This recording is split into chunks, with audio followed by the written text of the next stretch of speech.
Olá, tudo bem? Voltei com mais uma aula aqui da nossa série O que é ser um cristão evangélico? E como eu prometi aos senhores, que hoje nessa aula o senhor e a senhora irá ficar conhecendo o que é, por que o cristão evangélico não sabe fazer a leitura de um texto bíblico, não sabe fazer a leitura de um versículo ou de um capítulo de um texto bíblico. Mas isso não é só exclusivo do cristão evangélico. A culpa é de todo brasileiro. De acordo com o IBGE, Instituto de Geografia e Estatística, IBGE, em cada 100 brasileiros, 100 brasileiros, só 8% dos brasileiros sabe ler e interpretar corretamente qualquer tipo de texto. Só 8% em 100. 9 milhões de brasileiros, a população de Mato Grosso do Sul, 9 milhões de brasileiros ainda são analfabetos no Brasil. Isso é muito pouco para um país como o Brasil, que quer, um país emergente que quer ser grande. Infelizmente, esses são os dados tristes que eu tenho para apresentar aos senhores. Então não é só deficiência, não é só do cristão evangélico. Mas essa bolha cresce muito, cresce desproporcional. A bolha do cristão evangélico. A culpa é exclusiva sua. Se o senhor e a senhora não sabem fazer a leitura do que lê, a culpa é exclusiva sua. O senhor e a senhora têm que se esforçar. Assim como eu me esforcei. Tem que se esforçar para descobrir onde está o defeito. Se o senhor e a senhora depender só do padre, só do pastor, só do professor, só do médico, só do engenheiro, o senhor e a senhora não vai poder educar seus filhos e seus netos.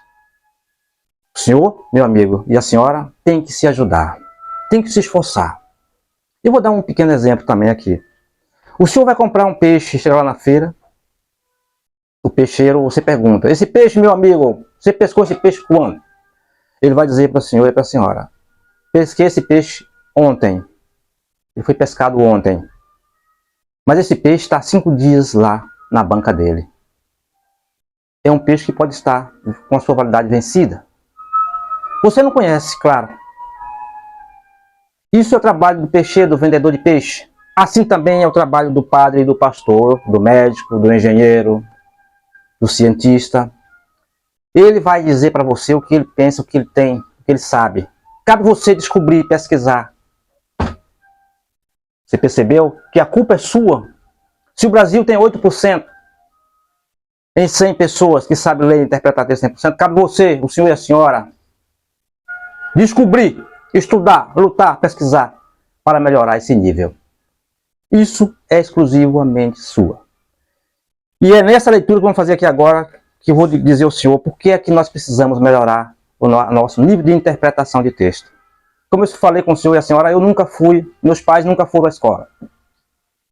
Como é que um filho aprende, descobre algo, né?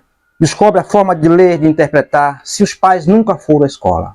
Porque eu me esforcei, eu corri atrás, eu lutei, eu trabalhei, trabalhando e estudando. Então depende de você, amigo e amiga. Essa forma mágica, não tem mágica, é você estudar e pesquisar. Todos conseguem. Eu vou fazer aqui a leitura do livro do Gênesis 14, de 17 a 20. Gênesis de 14, de 17 a 20. O que é que diz Gênesis 14, 17 a 20? Que livro é esse? É do Gênesis. E que Bíblia é essa? É o Torá. Torá. Torá é a Bíblia judaica. Bíblia de judeu. Não tem nada a ver com cristão evangélico, tá? Já começa por aí a interpretação de texto. Esse livro é o livro do Gênesis, a Bíblia é a Torá, que é a livro do judeu, judaísmo. Não tem nada a ver com cristão evangélico. Mais uma dica para o senhor e para a senhora. Vamos ler aqui o que é que diz essa leitura e vamos fazer a leitura do texto. Uma coisa é ler, outra coisa é fazer, adentrar na leitura. Voltando Abraão da derrota de Cordolomó, e os seus reis aliados, o rei de Sodoma saiu-lhes ao encontro no vale de Savé, que é o vale do rei, desse rei aqui. Melquisedeque, rei de Salém e sacerdote do Deus Altíssimo, mandou trazer pão e vinho e abençoou Abraão, dizendo: Bendito seja Abraão pelo Deus Altíssimo que criou o céu e a terra. Bendito seja Deus Altíssimo que entregou teus inimigos em tuas mãos, disse Melquisedeque. E Abraão deu-lhes o dízimo de tudo. Você entendeu o que é isso aqui, meu caro cristão evangélico? O que é que o senhor e a senhora entenderam dessa leitura aqui? Nada. Nada. Apenas você acha que Abraão foi um homem de Deus. Não é? Melquisedeque foi um homem de Deus. Abraão volta da guerra. Isso quer dizer que ele foi guerrear. Né? Foi o quê? Foi brigar com alguém. Foi matar alguém. Quando ele volta, ele é abençoado com a festa ali, com pães e vinhos e comidas e bebidas por senhor Melquisedeque, que é um outro rei. Melquisedeque é um sacerdote. Qual é a missão de um sacerdócio? De um sacerdote? É aconselhar as pessoas, a família, o vizinho, as pessoas que vão no seu templo, na sua igreja, sei lá o quê, para que ele não cometa crimes, não destrua o outro, não roube o outro. Isso é a função de um sacerdote, é aconselhar. Qual é a função do sacerdote do Melquisedeque aqui? Pedir ao Deus Altíssimo que tomasse conta dos inimigos de Abraão. Ou seja, o senhor Melquisedeque, que era um sacerdote do Altíssimo Deus, na linguagem deles, estava pedindo ao Altíssimo para que o Abraão tivesse sucesso na guerra e matasse os seus inimigos. E como de fato, isso aconteceu. Isso foi um encontro que aconteceu no vale de Sadim. Era um vale que tinha muitas armadilhas. E o senhor Abraão, o rei Abraão, saiu entre ele mais três reis aliados, que foi guerrear naquele vale contra 5 reis, chamada Batalha de Sadim. 5 reis. E eles conquistaram esse vale. 2 reis eles capturaram e os 3 invadiram-se com as montanhas. O que eles fizeram? Saquearam tudo daqueles reis que eles foram guerrear. Os bens de valor eles saquearam e trouxeram para cá. Por isso que o senhor Melquisedeque, o rei Melquisedeque, quando chega, ele entrega o dízimo de tudo que ele conquistou naquela batalha. Tudo ele entrega ao rei Melquisedeque. Onde eu quero chegar com isso, senhoras e senhores, meu caro cristão evangélico? É que eu estou fazendo a leitura técnica de um texto que eu acabei de ler. Deus mata alguém? Deus deseja a morte de alguém?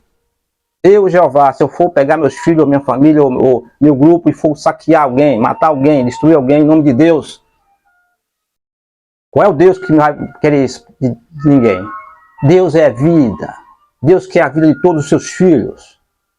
A vida de todas as pessoas. Não saquear, matar, destruir. Por que eles fizeram isso? Por que Abraão fez isso? Para poder aumentar o seu campo, aumentar a sua renda, a sua terra, o seu território. Com isso ele tinha que sacrificar, matar, expulsar aqueles outros amigos. Isso é a leitura que está aqui em Gênesis 14, 17 a 20. Não chegue na igreja, no templo, onde você quer que seja, na reunião, ou no sei lá onde você vai aí, né? No culto, sei lá, lê uma leitura dessa e fique maravilhado, não. Você tem que fazer a leitura do texto. Tudo aqui é um significado, isso aqui é política, amigo. Não tem nada de oração aqui. Melquisedeque não orou nada aqui, ele apenas estava interessado em pegar bem dos outros, terra dos outros, comida dos outros. O Abraão foi para lá com o chamado movimento, isso é um chamado movimento dos 18. Era um grupo imenso, E o 18, quer dizer, é como se fosse aqui no caso, Marcha para Brasília, 8/1, é um movimento. Isso quer dizer que alguém se juntou aqui, alguns governadores, pagou, alguns sacerdotes pagaram pessoas nesse movimento, Marcha para Brasília, que chamou de movimento de 8/1, para quebrar, destruir Brasília. É a mesma coisa. Abraão juntou um grupo de pessoas contra os reis, foi destruir, tomar a terra dos outros. Não muda nada, amigo. Isso aqui apenas é um livro só política. Só cabe você fazer, interpretar o que você lê. Perceberam? Isso é fazer a leitura de um texto qualquer. Não só um texto bíblico. Estou dizendo porque é uma bolha que mais cresce e a pobreza está na interpretação de textos das pessoas. Infelizmente, é isso que acontece hoje no Brasil. Aconteceu antes. Está acontecendo hoje e vai acontecer amanhã. Porque não existe o profeta, amigo. Existe um pensador. Um cara capaz de ler o passado, comparar com o presente e apontar para o futuro. Isso é a ideia de um pensador. Não existe profeta. No nosso próximo encontro, eu vou citar outra leitura, dessa vez do Novo Testamento. E vamos comparar.